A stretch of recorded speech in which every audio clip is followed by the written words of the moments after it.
Welcome to class. All right, let's just jump right in with the single most famous, supposedly unbreakable certainty we all know. 1 + 1 = 2. It's the ultimate trump card in literally any argument, right? The absolute bedrock of our reality. From the time we're in kindergarten, this equation is drilled into our heads as an unshakable, universal fact. We get completely lulled into this false sense of security with it. But what if I told you that this unquestionable, rock-solid absolute is actually totally conditional? Is this actually an eternal truth? Today, we are going to challenge the very foundation of what you consider to be mathematically and logically obvious. So, in today's explainer, we're going to put on our logic professor hats, my personal favorite, obviously, and hunt down the hidden machinery working behind the scenes of our so-called unshakable truths. We're talking about the conditional luminosity of logical truth, exploring how even the hardest facts are entirely dependent on the boundaries we draw around them. Here's our syllabus for today's masterclass in critical thinking. We'll quickly cover the myth of certainty, reveal our hidden axioms, see what happens when domains change truths, look at the rhetorical abuse of logic, and finally, practice some present awareness. All right, part 1. The myth of certainty. Deconstructing 1 + 1 = 2. Okay, we really need to dismantle this idea that math just sort of hovers out there in the universe, independently of the human mind, like some eternal Platonic truth. We tend to think numbers are just waiting to be discovered, but the reality is way more fascinating. Just shifting the context changes the truth value of our equation entirely, and it does it without creating a single mathematical contradiction. Think about it. In our standard decimal base 10 system, sure, the result is 2, but switch over to binary base 2, now 1 + 1 = 10, simply because the symbol 2 literally doesn't exist in that system. In Boolean algebra, where the plus sign denotes an OR operation, 1 + 1 is just 1, and modular arithmetic mod 2, it's 0. Whether you're using Roman numerals, tally marks, or binary, these systems are really just wearing different outfits. To treat one specific rendering as the absolute truth is basically forgetting that we are the ones who created the map in the first place. And as the saying goes, the map is not the territory. We assigned these symbols. We decided exactly how the operations work. Moving on to part 2, revealing our hidden axioms. This is the framework of truth. Here's the big secret. Logical and mathematical truths absolutely do not exist in a vacuum. They completely depend on the premises we choose and the domains we set up. You just can't talk about truth without talking about the framework that houses it. To even arrive at 1 + 1 = 2, we're unknowingly relying on specific, unstated axioms that define the successor of 1. An axiom is just a starting point of reasoning. Standard math relies heavily on the Peano axioms, which literally define 2 as the successor of 1. You're assuming that axiom every single time you balance your budget, even if you've literally never heard the word piano in your life. So certainty really only shines brightly within its own specifically defined circle. A proposition isn't just universally true or false out in the wild. It is true relative to a formal system and an interpretation. That's exactly what we mean by conditional luminosity. The light of truth only illuminates the specific room it was wired for.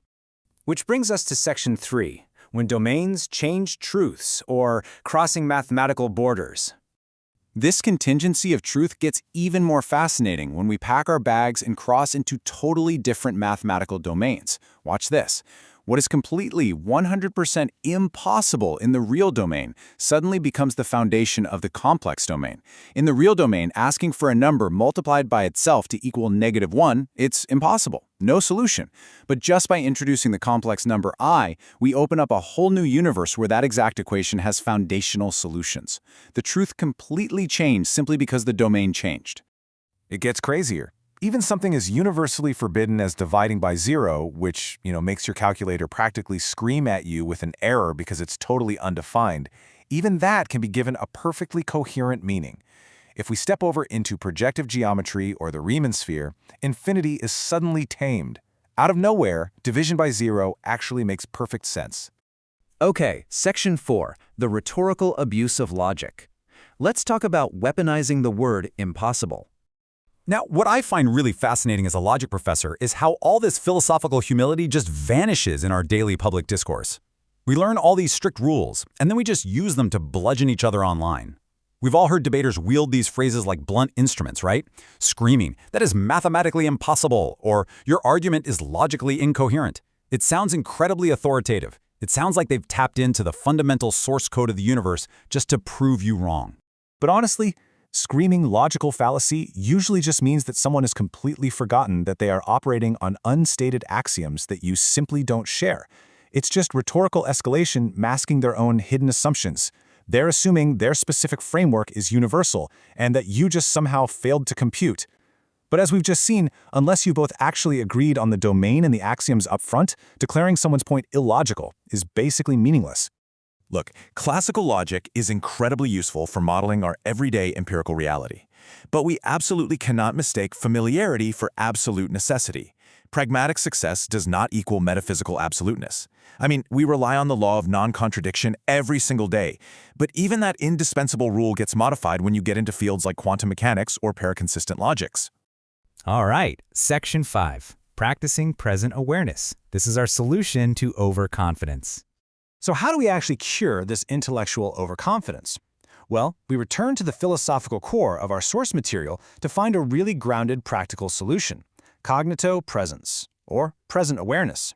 Now, this isn't some radical relativism where nothing matters. It's true intellectual humility. It anchors us to the present act of defining things. It's about witnessing your own thinking as it unfolds, entirely stripped of the illusion of frozen, permanent certainties. It's staying awake to the fact that you are the one drawing the boundaries of your own argument.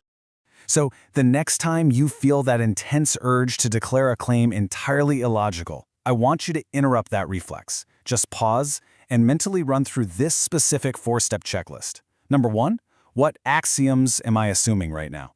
Number 2, what do the symbols or words actually denote here? Number 3, what alternative consistent systems might exist? And 4, am I simply mistaking familiarity for necessity? Asking those questions is how you genuinely sharpen your critical thinking.